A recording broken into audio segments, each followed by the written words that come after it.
പലരും ഈ ഒരു എക്സാം ടൈമിൽ നേരിടുന്ന ഒരു പ്രശ്നമായിരിക്കും എക്സാം ആൻസൈറ്റി.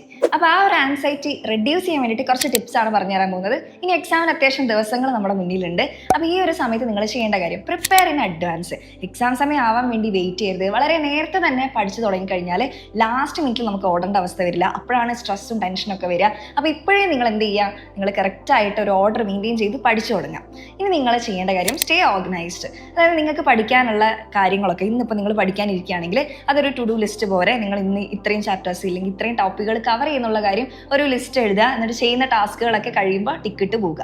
ഓക്കെ, ഇനിയിപ്പോൾ നിങ്ങൾക്ക് പഠിക്കാനുള്ളത് വലിയൊരു ചാപ്റ്റർ ആണെങ്കിൽ അതിനെ ചങ്ക്സ് ആയിട്ട് ഡിവൈഡ് ചെയ്തിട്ട് പഠിക്കാം. ചങ്ക്സ് എന്ന് പറഞ്ഞു കഴിഞ്ഞാൽ അതിനെ കുഞ്ഞു കുഞ്ഞു ടോപ്പിക്കുകളായിട്ട് സ്പ്ലിറ്റ് ചെയ്ത് പഠിക്കുന്ന സമയത്ത് നമ്മൾ ആ ഒരു വലിയ ചാപ്റ്റർ പഠിച്ചു ഇല്ലെങ്കിൽ ഒരുപാട് പഠിക്കാനുണ്ട് എന്നൊരു ഫീലിംഗ് ഒന്നും നമുക്ക് ഉണ്ടാവില്ല. അതൊക്കെ ഒഴിവാക്കാം. ഇനി അടുത്തതായിട്ട് നിങ്ങൾ നല്ലോണം റെസ്റ്റ് എടുക്കേണ്ട ഒരു സമയമാണ്. അത്യാവശ്യം നല്ല രീതിയിൽ ഫുഡ് കഴിക്കുക, നല്ല ഹെൽത്തി ആയിട്ടുള്ള ഫുഡ് ഐറ്റംസ് കഴിക്കുക, അതേപോലെ നല്ലോണം വെള്ളം കുടിക്കുക, നന്നായിട്ട് ഉറങ്ങാം. ഇനി പോസിറ്റീവ് ആയിട്ടിരിക്കുക. നിങ്ങളെ കൊണ്ട് ഇതൊന്നും പറ്റില്ല എന്നുള്ള രീതിയിലുള്ള നെഗറ്റീവ് ആയിട്ടുള്ള ടോക്ക് അതൊക്കെ കംപ്ലീറ്റ് ആയിട്ട് അവോയ്ഡ് ചെയ്യുക. നിങ്ങൾ എഫേർട്ട് എടുക്കുന്നുണ്ടെങ്കിൽ ആ എഫേർട്ടിൽ മാത്രം ഫോക്കസ് ചെയ്തിട്ട് മുന്നോട്ട് പോവുക. ഓക്കെ, പിന്നെ നിങ്ങളുടെ കയ്യിൽ ഇല്ലാത്ത കാര്യങ്ങളെക്കുറിച്ച് നിങ്ങൾ വെറീഡ് ആവേണ്ട ആവശ്യമില്ല. ലൈക്ക് ഇപ്പം എക്സാം ഡിഫിക്കൽട്ട് ആവുമോ, എക്സാം ഇങ്ങനെ ആകുമോ, അങ്ങനെ ആകുമോ, ഇങ്ങനെയാകും എന്നുള്ള ഓർത്ത് നിങ്ങൾ ടെൻഷൻ അടിക്കുകയേ വേണ്ട. നിങ്ങളുടെ കയ്യിലുള്ള കാര്യം ആലോചിച്ച് മാത്രം നിങ്ങൾ സ്ട്രെസ് എടുത്താൽ മതി.